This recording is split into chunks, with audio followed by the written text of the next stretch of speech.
Hi everyone, welcome back to my channel. সকলে কেমন আছো? আশা করি সকলে ভালো আছো, সুস্থ আছো। আমিও কিন্তু ভীষণ ভালো আছি। তো তোমরা তো এর আগে আমার এইটার একটা গেট রেডি পার্ট পেয়েই গেছো। আমার কিন্তু প্রোগ্রাম ছিল, প্রোগ্রামের জন্য আমি এখানে রেডি হয়ে নিচ্ছিলাম। আর বাইরে পড়েছিল প্রচণ্ড বৃষ্টি।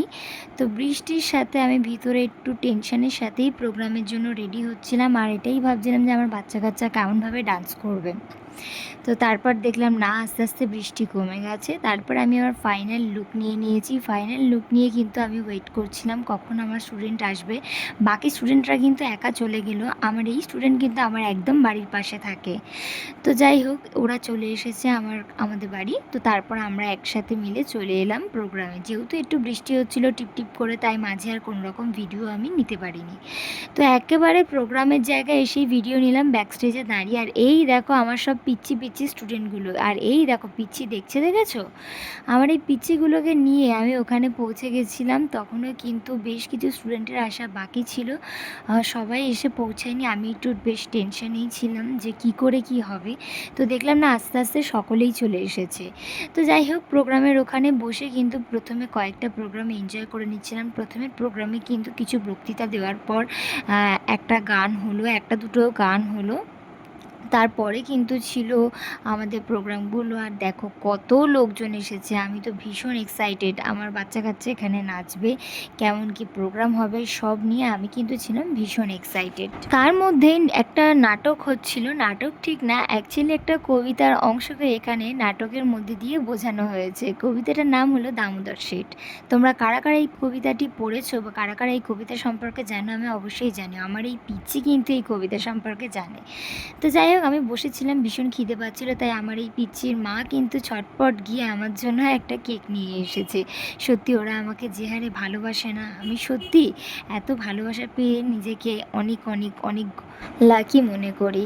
তো যাই হোক, আমার ওই একটা স্টুডেন্টের ডান্স অলরেডি স্টার্ট হয়ে গেছে। জানো তো, এরা না যখন আমি প্র্যাকটিস করাই তখন ভুলভাল করে। উমা স্টেজে উঠে দেখি এত সুন্দর পারফরমেন্স দেয়, আমি নিচ থেকে বসে হাঁ হয়ে যাই। জানি লাইটিংয়ের জন্য একটু প্রবলেম হচ্ছে। ইলেকট্রিশিয়ান যারা ছিল তারা একটু বেশি লাইটিং করে দিয়েছিল, যদিও এই ডান্সে এত লাইটিং ভালো লাগে না।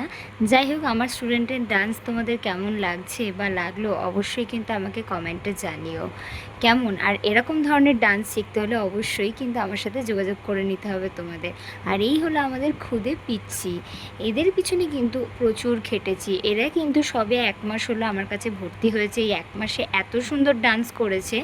আর এরা হচ্ছে সবে কেউ 5 মাস 4 মাস, কারোর 1 বছর হয়েছে। একদম খুদে পিচ্চি। এরা এত ভালো ডান্স করবে সত্যি আমি কোনোদিনও ভাবিনি। তো যাই হোক, সব মিলিয়ে তো আমার প্রোগ্রাম আর আমার দিনটা ভীষণ ভালো গেছে। আর এর সাথে ছিল আমারও প্রোগ্রাম। আমার কিন্তু ছিল অভিসার পার্ট বলতে আমার ছিল নৃত্যনাট্যের পার্ট। এই দেখো, স্টুডেন্টদের প্রোগ্রাম দেখে ম্যামের ঠিক এইরকমই একটা অবস্থা হয়। আমি তো জাস্ট মাথা দুলিয়ে প্রোগ্রামগুলো দেখছিলাম। আমার এত ভালো লাগছিল না, বিশ্বাস করো। আমি একদম স্টেজ ফ্রন্টে বসে ঠিক এরকমভাবে মাথা দুলিয়ে প্রোগ্রাম দেখছিলাম। আর আমারই একটা ছোট্ট ভিডিও করে রাখছিলাম। জানি না এই দিনটা আবার কবে ফিরে আসবে। অবভিয়াসলি প্রোগ্রাম আবার পাবো, আবার আসবে, কিন্তু এই যে ছোট খুদেগুলো থেকে যাবে আমার কাছে সব সময় স্মৃতি হয়ে। এই গানে কিন্তু নানান ধরনের গান হচ্ছিল। তার মধ্যে এই আঙ্কেলটা উঠেছিল, ভীষণ সুন্দর গান গেয়েছেন ইনি। আর আমি আমার মায়ের সাথে করে নিচ্ছিলাম একটু ঢং। সত্যি বলতে আমার মায়ের শরীরটা খুব একটা ভালো নেই, তাও আমার মা একেবারে ঘরে বসে থাকবে, ভাবলো আমার প্রোগ্রামটাই একটু দেখে আসুক। তাই আমার প্রোগ্রাম দেখতে কিন্তু আমার মাও চলে গেছিলো। আর এই দেখো, এখানে বাচ্চাদের লিচু চোর নামে একটা নাটক এখানে হচ্ছিল। এখানে কিন্তু না একটা লিচুর গাছ হয়েছিল, লিচুর গাছ সেজে দাঁড়িয়েছিল। দেখো তোমরা এখানে দেখতে পাবে অনেকগুলো লিচু এখানে ঝুলছিল। এর মধ্যে কিছু লিচু কিন্তু এদিক ওদিক স্টেজের পড়েছিল। আর আমার একটা পিচ্চি সেগুলোই দৌড়ে আনতে গেছিল। আর এই হলো আমার নৃত্যনাট্য। আমার ডান্সের শেষে আমার ওই পিচ্চি দৌড়ে উঠে টেবিলের তলা থেকে লিচুটা নিয়ে টপ করে নেমে গেল। দেখো ওর হাতে লিচুটা, তোমরা সবাই দেখতে পাবে। তো যাই হোক, এই পিচ্চি আবার আমাকে এসে বলে, ম্যাম তুমি নাও লিচুটা। আমি ঘুরিয়ে বলি, আরে পিচ্চি তুই খা।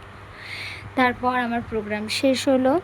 শেষ হওয়ার পর আমি নিচে নেমে এলাম ফাইনালি। মাথার মধ্যে এতগুলো ক্লিপ দেওয়ার জন্য আমার মাথাটা একেবারে ভারী হয়ে গেছিলো, মনে হচ্ছিলো যেন মাথায় কেউ দুরুম দুরুম করে হাতুড়ি দিয়ে মারছে। আমি মাকে বলাই, মা সঙ্গে সঙ্গে মাথার উপর দিয়ে কাপড়টা সরিয়ে দিল অ্যাট লাস্ট। কিন্তু আমি ওলা বুক করে ওখান থেকে বাড়ির পথে রওনা দিলাম। আমার এই ছোটো ছোটো ব্লগগুলো দেখতে তোমাদের কেমন লাগে অবশ্যই জানিও। ভালো লাগলে লাইক কমেন্ট সাবস্ক্রাইব করো, আর অবশ্যই আমাকে ভালোবাসা দিতে থাকো। তোমাদের ভালোবাসায় আমি আরও অনেকটা এগোতে চাই। তো কেমন লাগলো অবশ্যই জানিও। বাই, দেখা হচ্ছে নেক্সট কোনো সুন্দর মিনি ব্লগে।